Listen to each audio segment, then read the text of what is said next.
Tyrese wasted no time proving last year's All-Star debut and his standout work with Team USA was just the beginning. The Indiana Pacers currently have the best offense in the league statistically, and a pivotal reason for that is Tyrese Haliburton. One of the main things you need to know about Tyrese is that he plays fast, and when I say fast, I don't mean first step fast like Anthony Edwards, Ja Morant, etc. I'm talking blink and the entire possession might be over fast. This play right here is a prominent example. Only 1 second comes off the shot clock between the time Tyrese acquires the defensive rebound. Tyrese then launches a full court rocket over a streaking Obi Toppin. Ever since Steve Nash and the 7 seconds or less Phoenix Suns revolutionized offense in basketball by racing up and down the court at a breakneck pace, the key to elite offense has been to create high value looks early in the shot clock. And under Tyrese's guidance, the Pacers are doing just that. On the season, Indiana is third in the NBA in frequency of shots taken within 22 through 18 seconds left on the shot clock. Tyrese penchant for playing with pace gets at a much larger theme about his game. He effectively reads what the defense is doing and reacts based on that. This clip is a phenomenal example of that.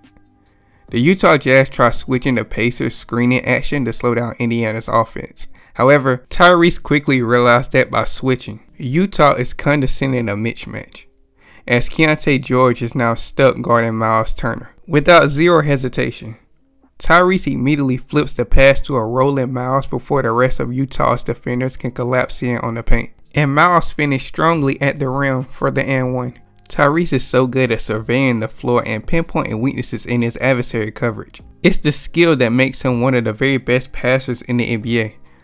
On the season, Tyrese leads the league in assists with 12 per game, and he is also leading the league in potential assists. So you can't just chalk his passing numbers to great shot making from his teammates. But Tyrese isn't just a playmaker. Despite Tyrese being a better passer than scorer, Tyrese is still hyper efficient from every area of the court.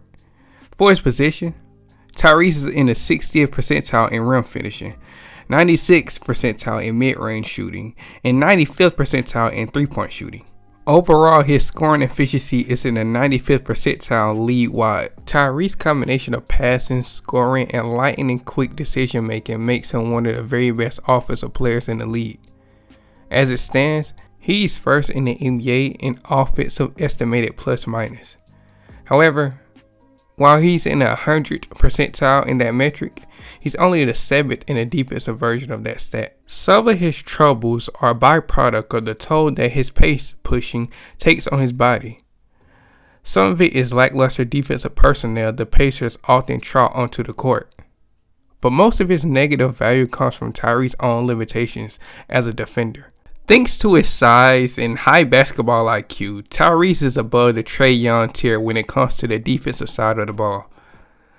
But he's not that much above him, which is still a pretty glaring concern when we're really projecting what his performance will look like in the playoffs. We still have yet to see Tyrese in a playoff setting. This matters because we don't have definitive evidence of how Tyrese's ability to exploit weaknesses in opposing defenses will look when there are fewer weaknesses to attack. In the playoffs, stats are exposed to better competition that usually has better defensive personnel than the teams they face on most nights in the regular season. Now, Tyrese is currently listed as the 6th favorite to win the MVP.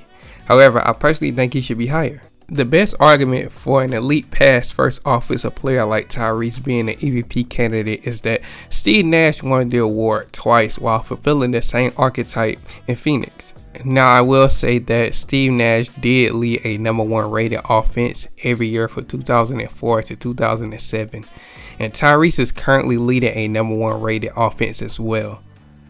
Those Steve Nash teams were also at least average or above on the defensive end, whereas the Pacers currently sits at 28th in defensive rating. Part of the reason Indiana's offense is so good is that they sacrifice defense to play more offensively slanted players.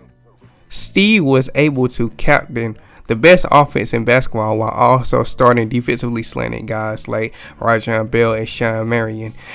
Could Tyrese do the same? We don't know yet. However, Tyrese's offensive brilliance has taken his game to another level. He was an all-star last year, but this year I go as far as to say that Tyrese is playing at an all-NBA/MVP level. But let me know your thoughts and opinions down below. Make sure you like and subscribe if you're interested. See you next video.